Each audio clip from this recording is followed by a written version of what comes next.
assembled today for the much-awaited logo launch for BICEP and followed by the panel discussion on sustainable startups by our very own alumni entrepreneurs on the occasion of World Entrepreneurs Day. BICEP, which stands for BMS Innovation Center and Entrepreneurship Park, is an incubation center to encourage students and faculties to catalyze development of innovation-driven enterprises.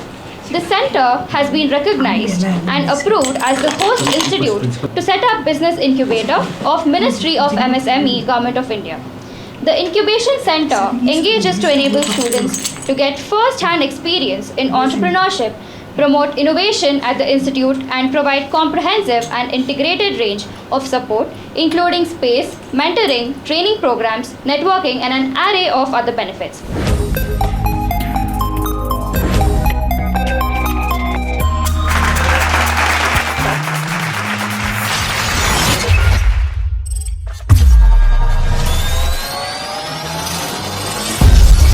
Three, two, 1, 0.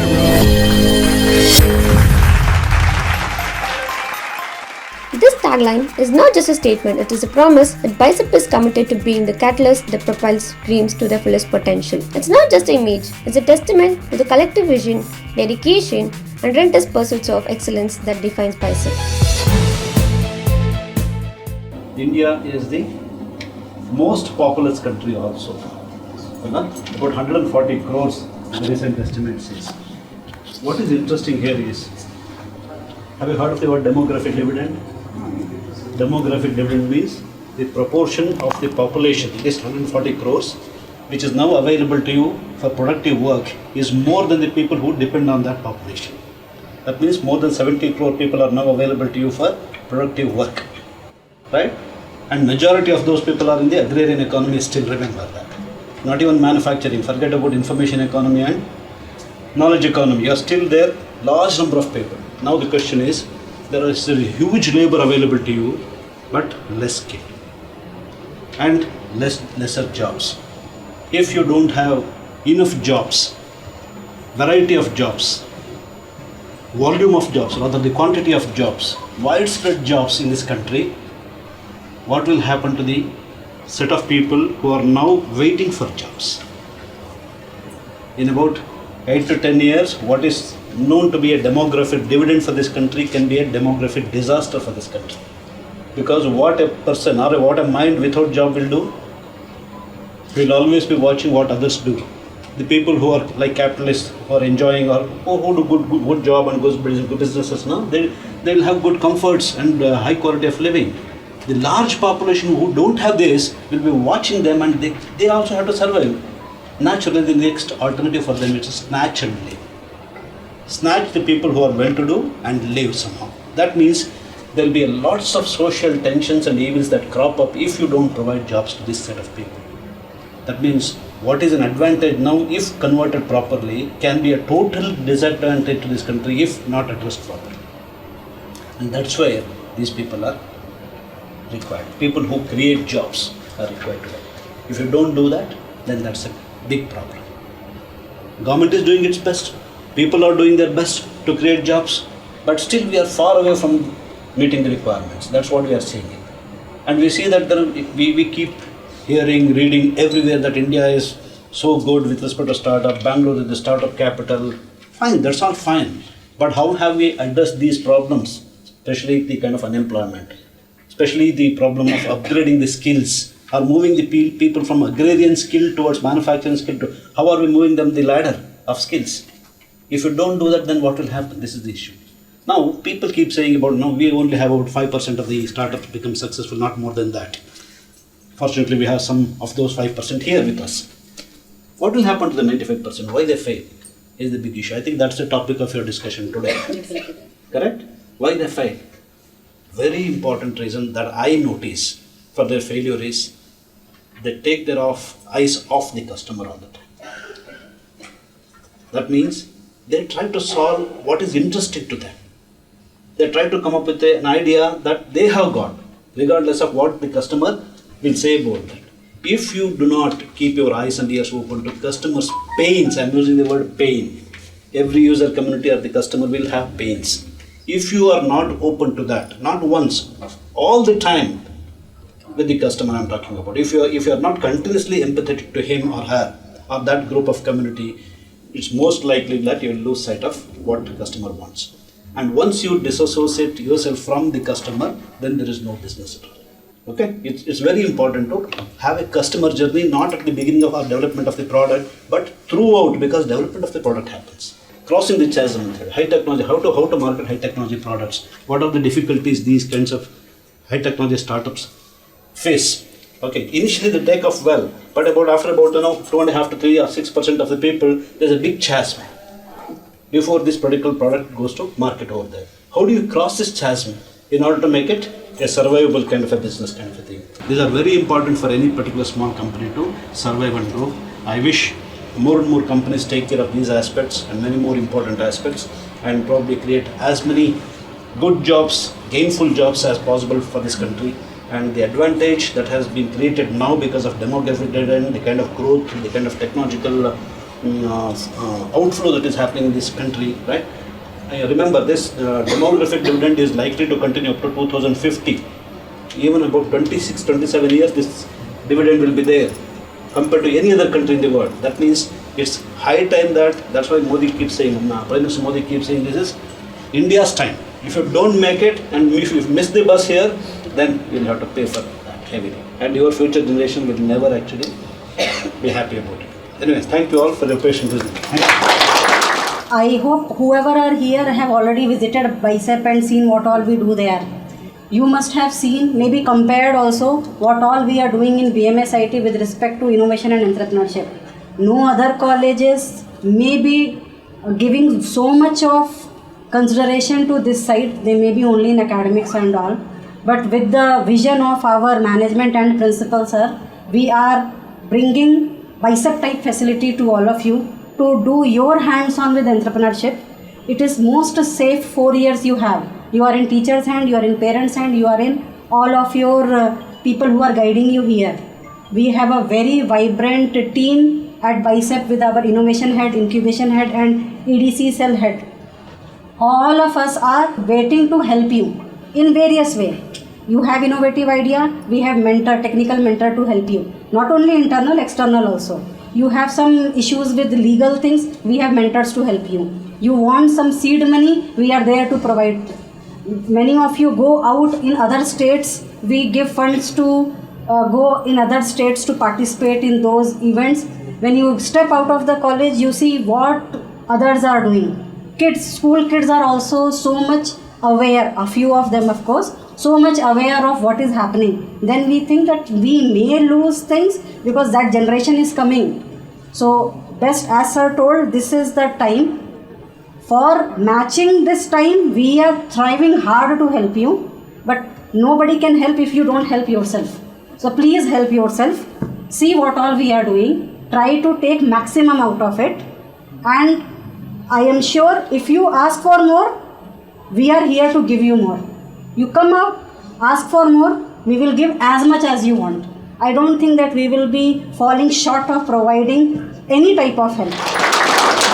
So my first question, it's not a question, you're BMSIT alumni. How does it feel to be back in BMSIT?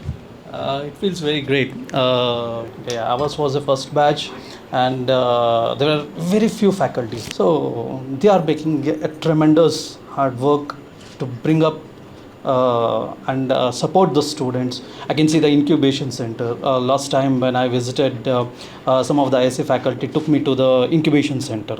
That's really great. That BMSIT is providing is great, and it's going to encourage a lot of you guys to push forward to start your own companies. The difference what I feel is the students in the BMSIT, they have been taught well, and the training what they are giving is completely different from other colleges. Like in Bangalore, if you take many colleges, they are like removing the civil engineering branch from the college. The mechanical and civil departments have been completely like stopped in many colleges.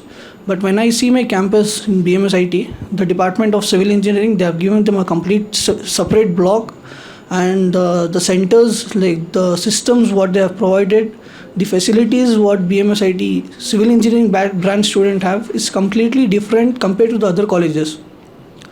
The latest trends what are required in civil engineering, like if you take up some softwares like the building information modeling or Revit or using artificial intelligence in civil engineering, all these things has been taught in a department of civil engineering.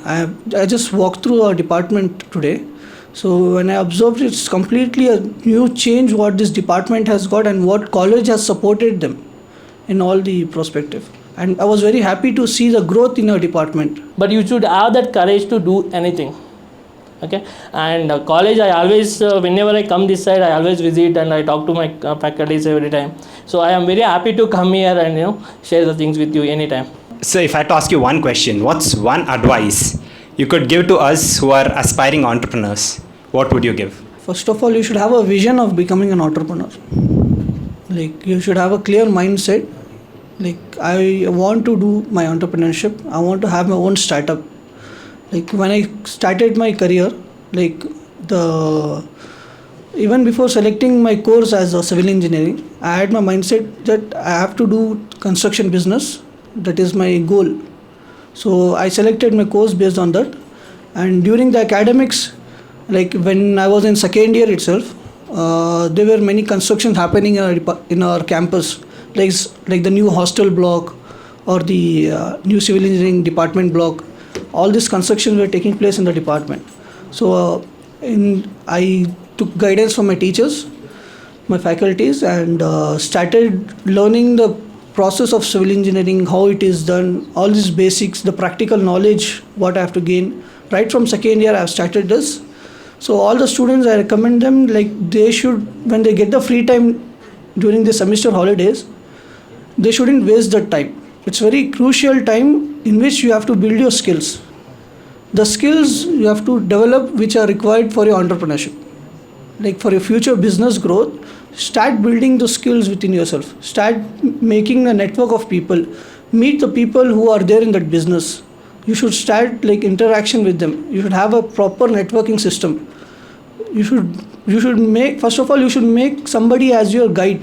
I realize that most of the companies, the sectors in which you are there, there's a lot of competition, right? So if I want to be an entrepreneur, the most common notion that is out there in the internet is that I either be the first person to start that sector or I be the best in that sector. Now, most of the times, 95% of us are not the first or neither the best. At this stage, how did you all take the courage to actually step into that sector? There's so much competition out there. How did you and your team, you're like, okay, let's step in. We know this will become something huge. So how did you get that courage and what steps did you actually take into it? So few years back, not many, 2 years or 3 years back, every business has encountered the natural calamity, COVID. Okay, all were shut. Okay, if you observe the startup industries before the COVID and post COVID, many of the startups got closed. Okay, and some people still stick on to it. Either the business is going to happen or not going to happen. The people got stuck with it. That is the courage we need. Okay, so whatever happens, I am going to stick to my plans. Okay, so you should not change your mind. Okay, every business has a competitors. Okay, so today you get a startup idea. So you are traveling somewhere, you got a startup idea. Okay, it's not only your idea. If you research the market, that idea somewhere would have been implemented already. Okay, so here how to sustain this particular thing. So you're into a business. Okay, you have a competitors who are doing the same business itself. Okay, here try to research what differently you can do to the customers. And there's always there's more non-customers than customers out there. So you have to concentrate on those non-customers to capture that market instead of capturing the market that already other companies are competing with. So, read books, academic books are great, but read books out there that is, meant for, you guys to know what to look for, what strategies you have to put into place to start up the company. See, all the business, if you're going to start, it will be having the risk. it may be capital, or it might be whatever. So you should be having the calculative risk, so that if something fails, see, all the things will not success 100%, right? If something goes in a failure, what is your backup? See, many people will fail and they will not come back because of the not calculative risk, right? That is a more important in the business. So you always be need point for that. I'm actually running short of questions. They answered 7 questions of mine in one go. Okay. So my question is to Kaushik sir. You started a company in the cyber domain, right? The cyber security domain. If I'm not wrong, you started this around 2017, 2018? Yes. At that, sorry? Okay. So at that time, if I'm not wrong, the cyber security word wasn't much out there in the world, right? For me, I guess it was just a page in my textbook. That's it. So how did you actually realize that this is something which I can catch upon, I can make it huge? And how do we as aspiring entrepreneurs realize that the idea that I have is something that I can actually grip on and make it something huge? Because that's one of the main problems we face. We don't know if this idea will work out or this won't, or how do you actually realize or differentiate that? I think India is gonna be the second largest economy by 2050 based on predictions. It's gonna beat US. So again, India is a growing market. So as I was in the field of cybersecurity, I know what the demand was in the field of cybersecurity. So again, coming to you, right? Coming back to your question, in regards to knowing if your idea works. So there's a concept called MVP, right? Minimal viable product. So you don't have to develop the full product. So Dropbox is one company, which is $1 billion company now. The way they started was, they developed a website. They just showed the concept of how Dropbox is going to work. They didn't develop the product. They got feedbacks that the clients would like something like this, and they developed the product. So MVP is a product. Again, you're never going to know if your product is going to work. You have to take a risk and create a product which is minimal. So you'll have an agenda, right? Your product, let's say the agenda of the product is to, help customers with X, right? So develop your product based on what your main strategy is. Develop the product to just achieve that and just go to the market. You're going to get feedbacks. You're going to improve on some aspects of what feedbacks you're going to get from clients. And that's how you're going to improve the product. There's no way of you knowing that the product is going to be a hit or a miss, right? It's always you trying, you doing your due diligence of going to the market.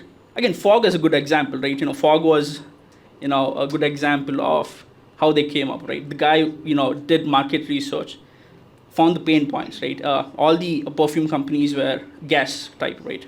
And Fog came up with, 100 sprays. So again, when I was talking about red oceans and blue oceans, they came out of the competition. They never competed with Axe and stuff like that. They created something unique that at that point of time, no market companies provided. So it's always important is one, you create MVP. You're never going to know if the product is going to work. You have to get feedbacks from the clients. Again, you cannot ask clients directly what they need because clients mostly do not know what they need, right? You have to create a product, provide the product to the customers, get their feedbacks, and improve on the product. When I fixed the because I have to start this company, I have fixed it in my mind in 7th sem. So I discussed with my parents, they are not agree. Still you are a student in 7th sem, you did not complete even engineering also. No, complete and go to job and come back to home, that's it. So I'm not agree with that. So I started in 7th sem, I took permission Bharti ma'am, Vishaka ma'am, HOD, Tipeswamy sir. I have taken inputs what Yema Malini ma'am. I have taken so many inputs. So why can't I started? The month end which will be getting 2 days leave in Saturday and Sunday. The college will not be. I am saying that no, Saturday and Sunday in college they will be keeping the internship separately. We have to go. Whatever advantages you want, you will get from BMSIT. So there are more positive things from teachers who I expected more things they gave me. So I started. It's going on good regarding internships, courses for MD. And most of the lecturers also will get the internship from my company all over the India. Andhra colleges will be around 20 teachers will be taking 1 month internship, 2 months internship. We will be getting, after finishing the internship, we will get feedback from that, whether it is useful or not for you. If it is not useful, we will add the what new thing has came to market. What sir told, it's a web development. Okay, web development is a front end, there are back end and front end. We are going to add more things on that. That will be, so you have to face more things when you are going to start up, but you have to fix that. That's it. Okay. What are the different lessons you've learned recently that you wish you would have applied earlier, which could have sort of helped you out in the beginning? Yeah, that's what I was mentioning, right? Whatever the idea is there, you have to immediately implement it. Okay, or else someone would have come and take away that particular idea.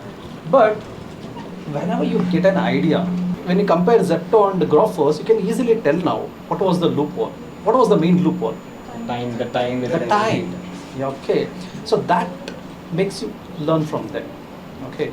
They are going to teach you. So you have to research that particular product, where the loophole is. Okay. What we can better that product to make the customers happy. Starting a company comes with a lot of legal and economic red tape. How do you navigate through that? That's what before starting. Basically, as an entrepreneur, I don't have to be bothered so much about it. I'm going to consult my lawyer and CA. So they are, need to for that. So they will take it and they will give the ideas.